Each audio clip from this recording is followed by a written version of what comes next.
আসসালামু আলাইকুম। চলে আসলাম একটা নতুন ব্লগ নিয়ে। হঠাৎ করে কেন যেন মনটা সমুদ্র সৈকতের দিকে আকৃষ্ট হতে থাকে, তাই চলে আসলাম আমাদের পতেঙ্গা সমুদ্র সৈকত। মনটা একটু রিফ্রেশ করার জন্য টার্নেলের দৃশ্যটা একটু ভালো করে দেখলাম।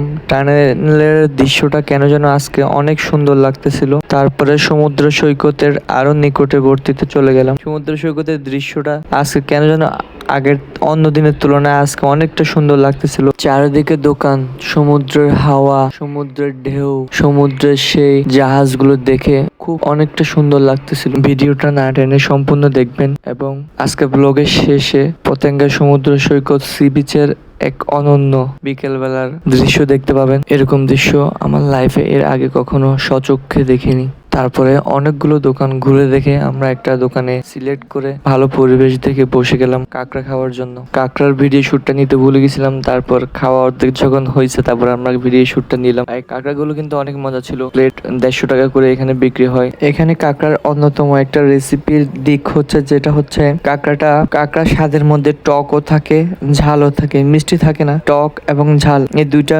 মিশ্রণে কাঁকড়ার স্বাদটা মানে অন্য লেভেলে গিয়ে পৌঁছায়। হাফ প্লেট 100 টাকা, ফুল প্লেট 150 টাকার মধ্যে পাওয়া যায় এখানে। অনেক মজা করে কাঁকড়া খাওয়া শেষ করলাম। তারপর দোকান থেকে বের হয়ে কয়েক মুহূর্তের জন্য মনে হলো আমরা পার্কে চলে আসি। পার্কের নাগরদোলা এটসেট্রা, ছোট বাচ্চাদের দোলনা আর অনেক কিছু দেখলাম। তারপর সাগরের সৌন্দর্য উপভোগ করার জন্য আবার সাগরের দিকে চলে গেলাম। এই জায়গাটা হচ্ছে সি বিচের প্রধান স্পট। এখানে সবাই এসে এখান থেকে নিচে নামে, এই সিঁড়ি দিয়ে নিচে নামে। আজকে জোয়ার বেশি থাকায় আমরা কেউ নিচে নামতে পারি নাই। অনেকে দেখতেছি স্পিড বোট দিয়ে অনেক ঘোরাঘুরি করতেছে, অনেক এনজয় করতেছে।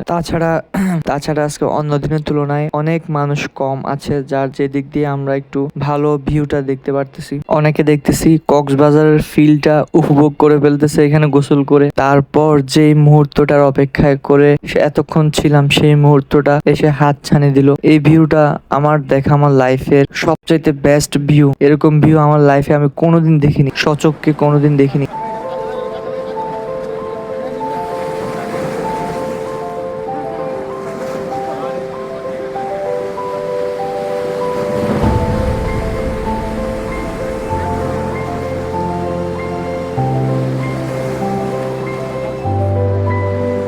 এটা ছিল আমার লাইফের ফার্স্ট ব্লগ। কোথায় কি ভুল ত্রুটি হয়েছে আপনারা আমাকে কমেন্ট করে জানাবেন কেমন হয়েছে। আমি আমার ভুলটা সংশোধন করে নেওয়ার চেষ্টা করবো। আর ভিডিওটা যদি ভালো লাগে অবশ্যই একটা লাইক কমেন্ট করে আপনার মন্তব্যটা প্রকাশ করবেন।